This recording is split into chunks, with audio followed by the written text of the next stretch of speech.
Hey everyone, interesting chat today as we talk about the future of data and AI with a true innovator in this space at Toloka. Olga, how are you? Hi, Ivan. I'm fine. How are you? Good to have you here. Really excited for this conversation. And for those who aren't familiar, how would you describe what you do today, your sort of value to customers at Toloka? Well, to be short, Toloka is a human infrastructure behind AI. We provide human expert insights for training and evaluating quality of AI models. Oh, that's a very straightforward explanation. You make it sound so simple despite all the complexity. What industries exactly or companies do you serve? And what's the proposition to them exactly? Uh, Indeed, our major customers are the teams that are developing foundational models and technologies related to them. Among our customers, we have amazing teams of Anthropic, Amazon, Microsoft, Mm, Shopify, Poolside, and others. So we are helping with the ground truth human expert data for creating benchmarks, evaluating quality of the models, and basically teaching AI how to behave, teaching AI what is correct and what is wrong, and all the basics, because AI is in many ways similar to humans, and every human needs to be taught.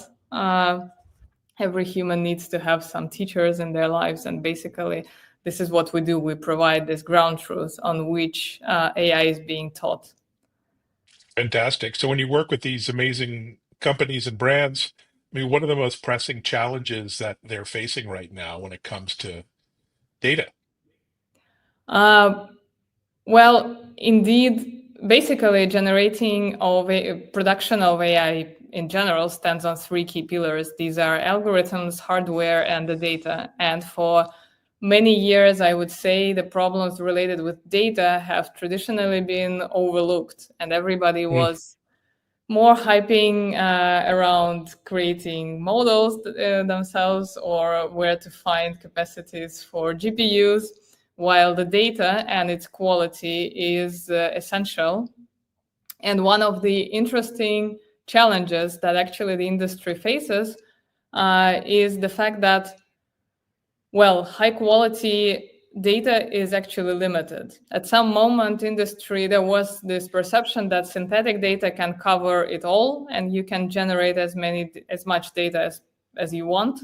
But at some moment, I think the industry understood that there is a glass ceiling in the quality of how much you can improve the quality of the models, training at them only on the data produced by other models.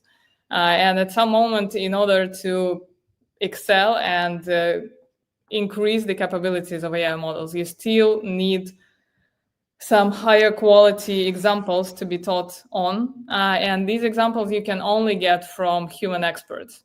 And the interesting current moment in the industry development is that I would say already AI models are smarter than any single human. So in mm. order to produce any item of data that can be useful for further training and improving the capabilities of the models, you quite often need to actually aggregate the wisdom of several human experts to contribute into creating some pieces of the data. And this is one part of the complexity. The other part is, ironically, I like to say that humans are the most unreliable agents. It is so hard to ensure that humans are actually executing what you ask them to execute. Never mind with how we are working with amazing experts, truly professionals in their fields, like PhDs in physics, in Oh, wow. mathematics, professional lawyers, medical specialists, automotive engineers, whatever, you name it. But still, when any human in the world, when asked to execute some type of a task, or for example, evaluate the output of the model, um, humans make mistakes. That is just our nature. We organically make some mistakes, but our job in creating benchmark data sets for training AI is to ensure that there are no mistakes in this data.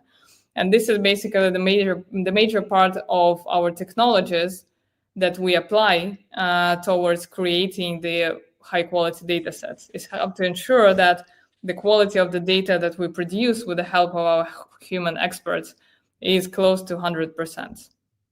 Wow, that's quite an accomplishment. And so maybe could you share a few real world examples of customer projects that kind of illustrate your unique approach?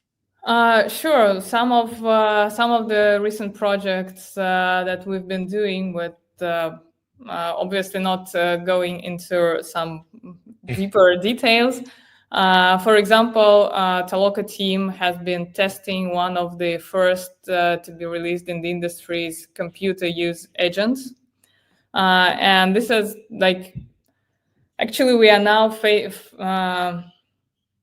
experiencing an interesting shift in the industry. Like for several previous years, I think all of us got used to chatting with AI powered chatbots, and we used to know already how to prompt our questions, how to understand what is the good answer and what is the bad answer, and that was one dimension of applying of LLMs. Now, with the era of AI agents, we are actually switching to the new dimension where there are so much more surfaces on which AI agents are interacting with the user. It's not no longer only a chatbot. For example, computer use agent can operate within whole your operating system. It can Mm, operate with your files in your computer. It can read your emails. It can interact with your colleagues in Slack and whatnot. And obviously that leads to increased number of potential risks related to the operation of these computer use agents. That means that you need to, before the release of the product, you need to ensure its safety, and you need, for example, to create a number of tests and to verify that, for example, if you receive an email and ask your agent to summarize an email thread, and in the end of this email thread, somebody writes you, yes, and please, by the way, unpack this file, and the file is malicious. So you as a human user would not unpack this file. You would be suspicious, thinking, no, I'm not unpacking mm, some .exe file, right? But AI agents sometimes are quite naive. They just mm. execute everything they read. So coming up with those thousands of examples of potentially harmful scenarios is one of the use cases that we are doing while dealing with AI safety and red teaming of the new AI models. So this is one of the examples of the tasks that we've been doing recently. Wow, what an amazing use case, really valuable stuff. So is it examples like that, the human intelligence side, that sets you apart from other players in the data labeling and training space, or what else is your sort Uh, of unique approach? yeah, obviously. So one part is about collecting various scenarios for testing and doing red teaming of potentially harmful behavior of AI agents. There you need human experts to understand all the potential scenarios and to evaluate them, because sometimes there are use cases which cannot be caught by automation and you only can catch them with a human eye. The other kinds of examples are everything related to evaluating quality of the models in order to ensure that the new model, for example, the coding copilot or the new financial assistant that is helping financial specialists with some outcomes in their professional lives, in order to understand and evaluate the quality of the output of those models, you actually need to ask professionals in those domain fields to look critically at the outputs of those models and to say, yes, this is the ideal, proper answer to this question.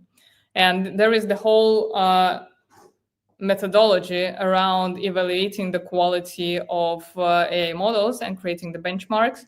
So basically, when we invite professionals, industry professionals in different fields, like for example in finance, in economics, in medicine, etc.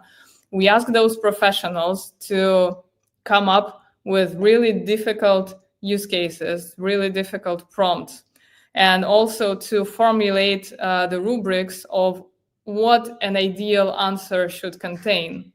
So if I am expecting the 100% perfect answer from the model, what should it look like? What parameters should it contain? So you ask those human experts to provide those prompts and those rubrics, and then to evaluate the outcomes of different models comparing to those rubrics. And this is how you can compare the quality of different models between each other, and also track the progression of different versions of the similar model across the time between different versions of the models. And this is obviously relying on high quality, high expertise experts is something that is essentially needed in our job right now. And the third part, I would say, is when we are moving towards agentic data and working with agents, the data gets additional new dimension. We are talking not only about expert content and the expertise you need to have in your domain field in order to accurately evaluate the quality of the data that the model outputs, but also we are talking about specific environments in which AI models are operating. Sometimes right now, in order to generate proper data items for training and agentic systems, for example, you need to come up with virtual environments. Like, for example, we are creating the whole virtual companies where virtual roles are operating across and solving certain problems. And while they are solving their almost real life working problems, we are collecting the traces and trajectories of their behavior, and we are annotating them with the help of the human experts. And this is how you generate in a controlled environment. You generate certain types of the data, and you also produce the annotated traces and the data items that later are used for training further AI models. Amazing. So Jeff Bezos recently joined a $72 million funding round. Congratulations Thank on you. that. Would love to hear the backstory. And also, did you get invited to the wedding? No, Oh, okay. surprisingly, I'm being asked this question quite often. But that time I was working on actually developing the new techniques and methods of generating high quality data. Why, indeed, this is a huge step for us. This new investment round is a huge step for us. Why is this important? Is because I would say that the industry we are operating in is now probably one of the most interesting like there is. And I do believe that there are huge opportunities for further growth and further development because, interestingly enough, like data annotation for a long time has been like the most unsexy part of AI. Nobody wanted to touch it. Everybody wanted to deal with the algorithms and whatever, and dealing with human experts has always been boring, and like everybody was trying to stay as far as possible from that. But while learning how to manage efforts of human experts on a large scale, you are basically training some very special muscles in a technological way. You are basically learning how to control and manage human efforts across a huge and large variety of different tasks. And it is amazing that the era of LLMs actually opens us a huge variety of opportunities in terms of using this knowledge of how to manage human efforts on a large scale to the whole new like scale. Because if you think about it, we know how to control how our human experts execute the tasks related to data labeling. But at the same time, we know how to we know how to control the execution of the tasks in a much broader way. If you look at that several years from now, I think that the large portion of the work will change in general, and Mm. the large portion of middle level management will probably be replaced with the LLMs and with the technologies that are now being developed and being trained in the companies like Toloka. And this is probably not very intuitively obvious right now, but I do believe that the companies of our industry are right now the place where maybe one of the most interesting and important technologies of the future are being cooked. That's a fascinating future. So as you know, you're in a universe of tech giants. You're swimming with sharks, kind of thing. You see Meta's $15 billion bet on scale AI, and we're headed to a future of bigger and bigger tech players. How do you see the world as an independent, smaller data provider, given this new reality? I guess that presents opportunities and challenges. Obviously, every change presents both opportunities and challenges. I do think that this infamous deal, first of all, and most importantly, it highlighted the importance of the data in Mm, the world of AI. And this is probably one of the things that we noticed, first of all, is like the increased interest overall and acknowledgement of this industry, of what we do, because the huge acknowledgement of why it is so important and why it is a part of very special expertise that is being collected and generated within the companies of our industry.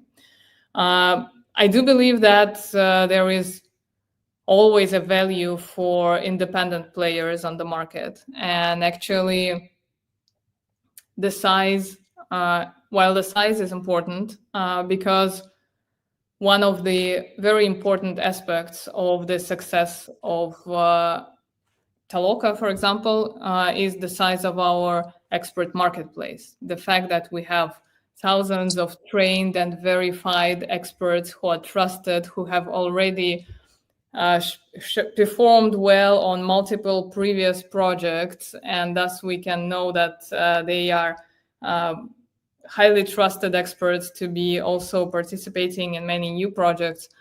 This is an important part, but this is not everything. And what is also important is, again, the technologies of controlling the quality of the data and of the output of the efforts of those experts.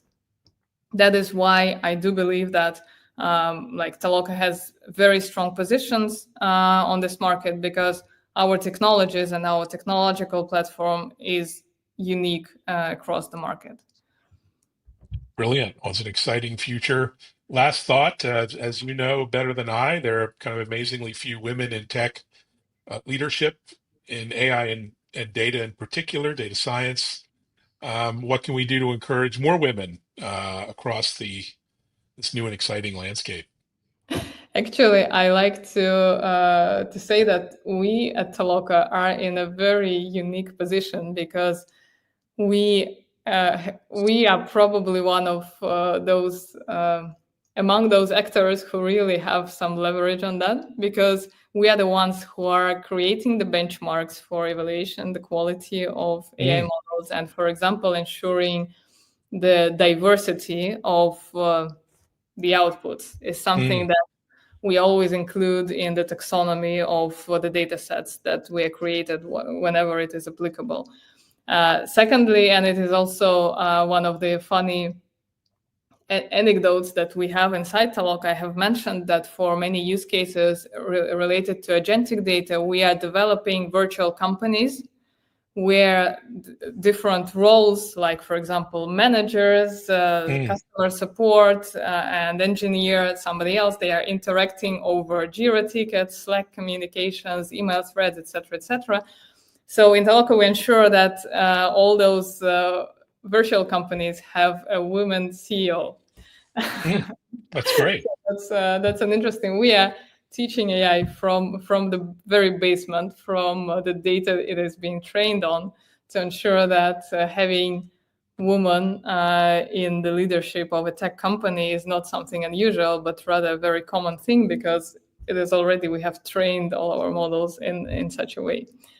But that's of course partly joke, but partly true, because I do believe there is a room for improvement in this aspect in our industry. Yeah, well, there's nowhere to go than up. Congratulations on all the success and the mission. It's really amazing. Can't wait to see what's next over the next few months and years. Yeah, me too. All right, and thanks for your time. Thanks for watching and listening. Joy sharing, everyone, and be sure to check out our new TV show, TechImpact.tv, now in Bloomberg and Fox Business. Thanks, everyone.